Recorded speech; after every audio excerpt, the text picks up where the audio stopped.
আসসালামু আলাইকুম, সুকনাস kitchen and makeover. আজকের পর্বে থাকবে সিম ভর্তা। তাহলে চলুন রান্না করতে করতে উপকরণগুলো বলে দিচ্ছি।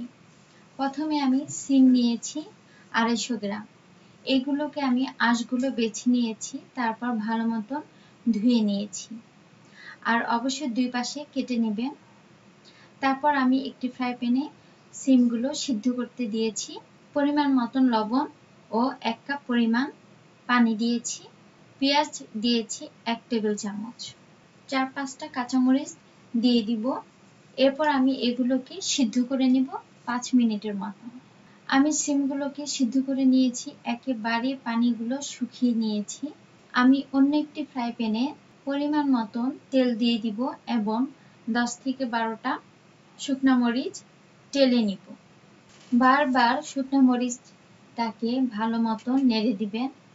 শুকনা মরিচটা ভাজা হয়ে গিয়েছে, এভাবে আপনারা গোল্ডেন কালার করে ভেজে নেবেন। আমি এখন এগুলোকে নামিয়ে নিব। আমি আবারও সেই পাত্রে রসুন কুচি, এরপর পেঁয়াজ কুচি এবং 2-3টা কাঁচামরিচ ভালো মতো নেড়ে দেব। যখন এগুলো গোল্ডেন কালার হয়ে যাবে, এরপর আমি এগুলোকে নামিয়ে নিব। সিমগুলোকে পাটায় পিষে নিয়েছি, আর নিয়েছি পেঁয়াজ রসুন বেরেস্তা, 4টা শুকনো মরিচ ও পরিমাণ মতন লবণ।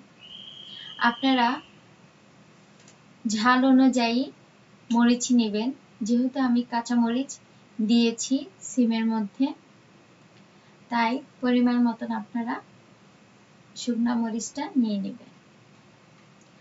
আমি সবগুলো একসাথে মাখিয়ে নিচ্ছি। পরিমাণ মতন সরিষা তেল দিয়ে দিচ্ছি। এরপর সিম ভর্তাটাকে ভালো মতন সবগুলোর সাথে মাখিয়ে নিব। হয়ে গেল সিম ভর্তা। এভাবে আপনারা বাসায় ঝটপট করে সিম ভর্তা করে নিতে পারেন। আশা করি আমার এই এপিসোড আপনাদের কাছে ভালো লেগেছে। যদি ভালো লেগে থাকে লাইক শেয়ার কমেন্ট করবেন আর আমার চ্যানেলটি সাবস্ক্রাইব করবেন। ধন্যবাদ সবাইকে।